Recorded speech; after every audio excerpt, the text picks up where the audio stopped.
I am wanting to do a series of very short videos with questions in them regarding things that Christians like to talk about. Now, one subject I like to talk about, if you know our channel, is the person of God, who He is. We believe Jesus is our God.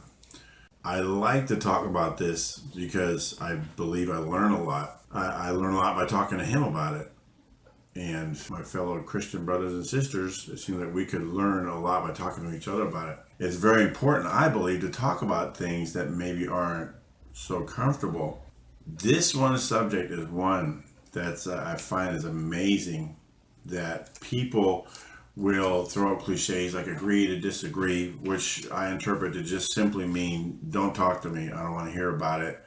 And so they might say something like, well, we're just trying not to be divisive. We don't want to have this big dividing point. But yet they'll talk about other things that are obviously divisive. I mean, anything that anyone disagrees with is divisive because everyone has different opinions about it.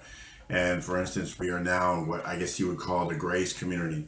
And it was because our newfound understanding of grace, we exited our former building and fellowship because the things we thought were no longer acceptable. We found out the truth about the reconciliation of our God, and we were no longer welcome in the place or the building we used to attend. It's a spirit, and it silences people, it censors people, it uses fear, it invokes fear. And so that is a spirit that comes in regarding this issue, regarding the person of who our God is. And the two most common ones or sides are He is one or He is three people. So I wanted to open this up. It may or may not become a series, but if it is, this is my opening salvo.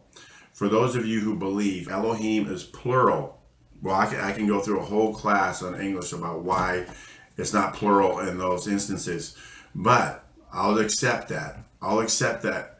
Just God means Trinity, okay? Let's just say that. God means Trinity. The word God, which is translated from Elohim, I'll give you your argument. Elohim means three.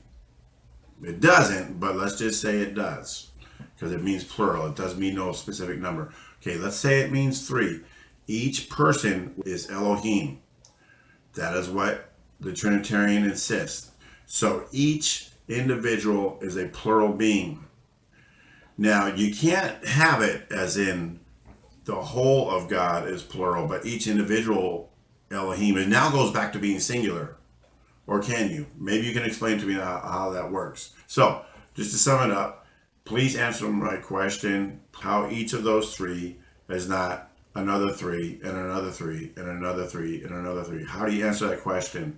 Please answer in the comments below, or you can just tell me you make your own video and send me the link, or put it in a comment that you made a video in response to it. But please explain that Elohim in this scenario of the way the Trinitarian explains it does not lead to infinite gods ad infinitum, because you can't stop being plural and just subjectively say, oh no, it's just three, because there's nothing in the word Elohim that means three. In Jesus' name, thanks.